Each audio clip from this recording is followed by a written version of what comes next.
Hi, my name is Pernella Rivera, and I have a story. I want to share my story with a lot of parents out there who have children with mental health illness. First, I'm going to tell you a little bit about myself. My name is Pernella Rivera. I am 51 years old, and I grew up, when I was born in Newark, New Jersey, by two parents who were born in Puerto Rico. My mom, education-wise, had no education. The highest grade was 4th grade that she went to. My dad most likely dropped out of school to go to work. He doesn't know how to read or write. And both parents split up when I was about 4 years old.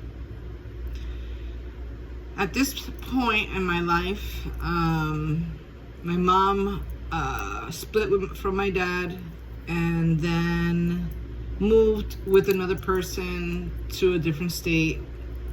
And then from there, I lived 6 years. I lived in Chicago, Illinois for about 6 years. In growing up and being raised with my mom, I didn't see her go to work. She was home, but it was very difficult while going to school because my mom didn't know how to read or write. So there were like no bedtime stories. There was no telling any type of stories except for the ones that she grew up with knowing, which is her own personal story, which is another chapter. But today I wanted to just get to know me and why I'm doing this video for a lot of parents, a lot of people. Not an actor, I'm not seeking to get rich. This is not what that's about. It's about mental health, right? And we need to kind of take initiative into informing others as our civil duty, right? Because we all humans, we all have some sort of need to express what I've gone through with my kids. So I've had 3 children. My first son I had at 14 years old. My second child I was turning 16. And my third son I had when I was 20. Having my 3 children at a young age, my body wasn't developed. I wasn't an adult like normal women normally would wait. But I, for some reason, which is another story I will tell you in further videos, why that happened. Once I feel more comfortable with videos. I'm not comfortable with videos, but I'm doing this to spread awareness, to spread love, to spread understanding, to spread compassion and empathy, because a lot of mothers, parents, caregivers, guardians are losing their children, and it breaks my heart. It breaks my heart because I lost my first oldest son. My oldest son was diagnosed with ADHD at the age of 9 years old. And so from the age of 9 years old, this child struggled with behavioral issues. He suffered a lot with nightmares. He would talk in his sleep. And so in taking him to the psychologists and therapy and counseling and psychiatrists, I get to know that my son, for some reason, was not able to express verbally what he wanted to express at the time that he was feeling some type of emotion. And so because he bottled it up inside and didn't express it, didn't tell anyone, he spoke it in his dream. And that to me was alarming. I've never seen that before, okay? I grew up, like I said, my parents were not educated. I grew up wanting to be in school, to be a great student. And so I managed to accomplish that in elementary school. I was an A honor roll student. My mom would take me regularly to doctors, and I never once, thankfully, was diagnosed with mental health of any kind, and neither was my sibling. So I don't know if it was because they wasn't noticing at the time, or maybe because there were no signals, growing up. For the most part, I think we grew up healthy children. Considering the fact that we didn't have any real dad around, we had a stepfather, which I'm gonna say personally, my personal opinion, when you have daughters that you're raising as a single parent, the hardest thing to do is to have or try to trust an outside person in your home with daughters. But to each their own home, to each however they live and who they trust. Kudos for those who have a powerful male in the house, a powerful male figure that gives positive reinforcements and structure. Kudos. I mean, we could never have enough of those, right? But needless to say, there are the ones out there that you just have a big question mark about, and we just don't know, right? I'm not going to speak about things I do not know, or anyone else about anything else. So in my case, when I was growing up and raising my children at the same time, I was a very young kid. I left home. I met the father of my children, left with him, moved to Puerto Rico as a young girl. It didn't work out, and then I moved back to Puerto Rico. Moved back to New Jersey, sorry. And then from there, I had my children. So moving forward, when I moved to Wisconsin, in hopes of better dreams for my children and raising them well, encouraged them to stay in school. At the age, my oldest son struggled in school with paying attention, sitting down, doing the actual work. And so I got a lot of feedback, notices from schools telling me, hey, Miss Rivera, your son doesn't want to, do the work. He struggles to pay attention and focus. He blurs out whatever he wants, and he just doesn't want to do the work.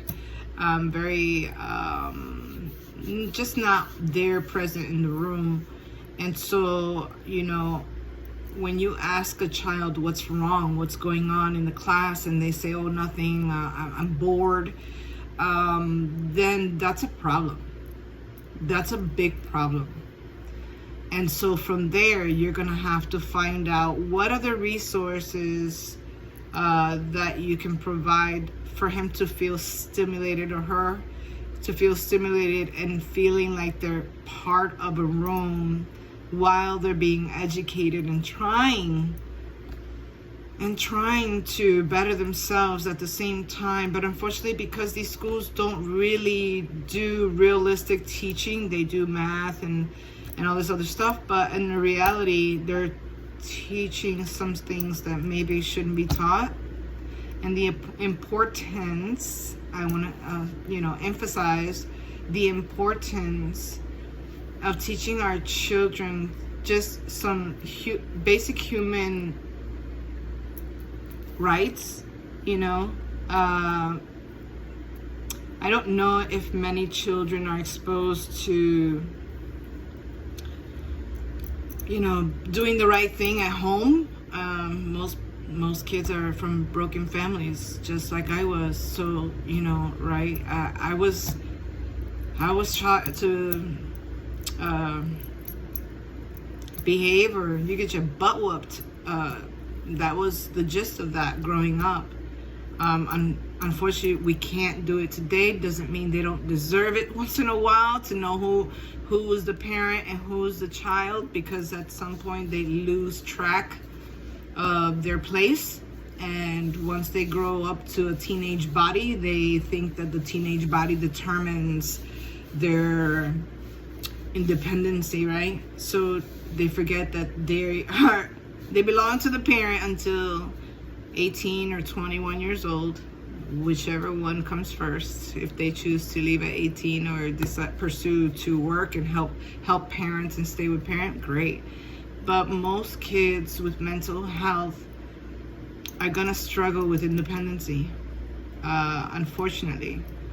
And they're gonna struggle with the way they see the world. They're gonna struggle with rejection. They're gonna struggle with how other people interchange with them in conversations, because you also have to be very sensitive about how you come across, your approach as well with them. Your words are very, very important.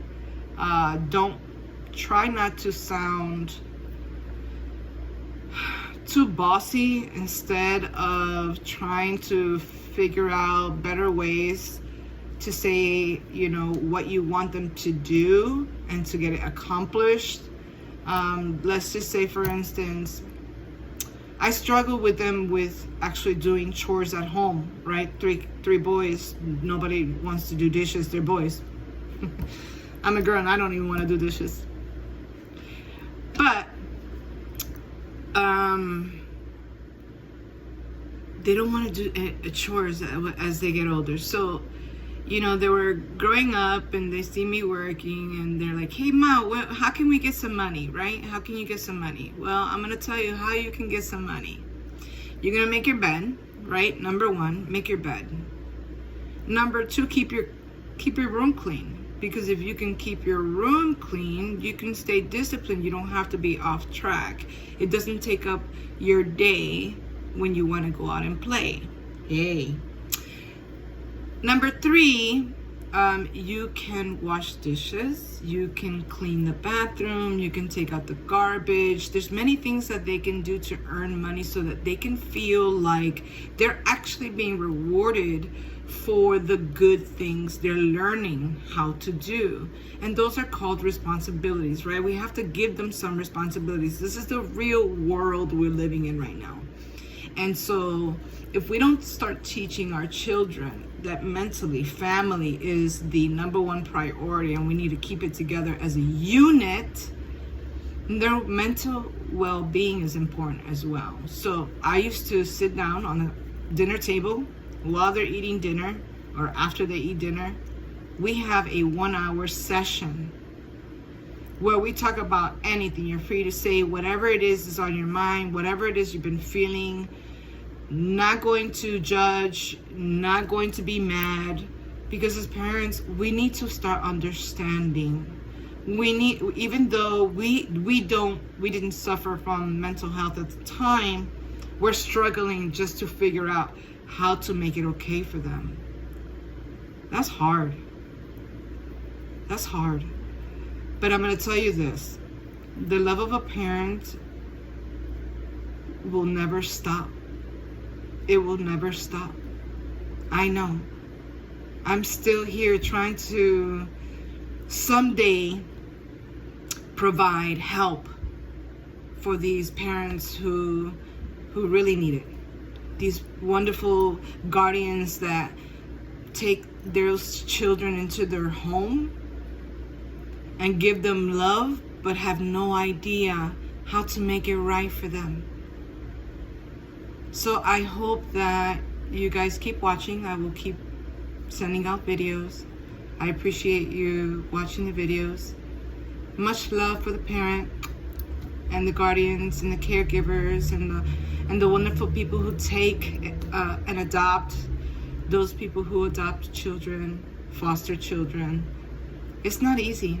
I'm here to tell you firsthand, it's not easy. I lost my first son at the age of 29 years old due to his mental health and the choices and the decisions that he made during his upbringing, his growing up. You know, it was not easy. This is a journey, and I'm trying to share my journey with you. So I hope that you come with understanding, no judgments, I'm a child of God, first and foremost. I want to just say that I share love every single day. And I try to share as much love and compassion to everyone I meet. Everyone is a human being with a spirit. And so I approach every human being with their spirit, who they genuinely are. And so I hope that you find that this is very genuine to me. This is very personal to me. My journey is just my own. I'm just here trying to share with you beautiful parents and guardians and wonderful adoptees, and just to let you know there's someone out there in the world that understands. And I hope that you guys can hopefully share the same sentiments with me. I appreciate you guys watching the video. I'm exhausted. I go to school after work. And so I am trying to get my associate's degree in business and administration and management in hopes create a business that will offer a foundation for mental health people, for mental health children, for most of all children, teenagers, and adults, young adults. I think hopefully in the future something has to change, and I hope that you guys are along with the ride. Make that change with me. Hopefully you guys, the whole world understands my intent, my beautiful intent. I hope that I reach as many people, and I know that you guys are very understanding. There's a lot of parents out there who need a lot of love and compassion, most of all. A lot of understanding and big hugs out there to everyone. God bless and good night.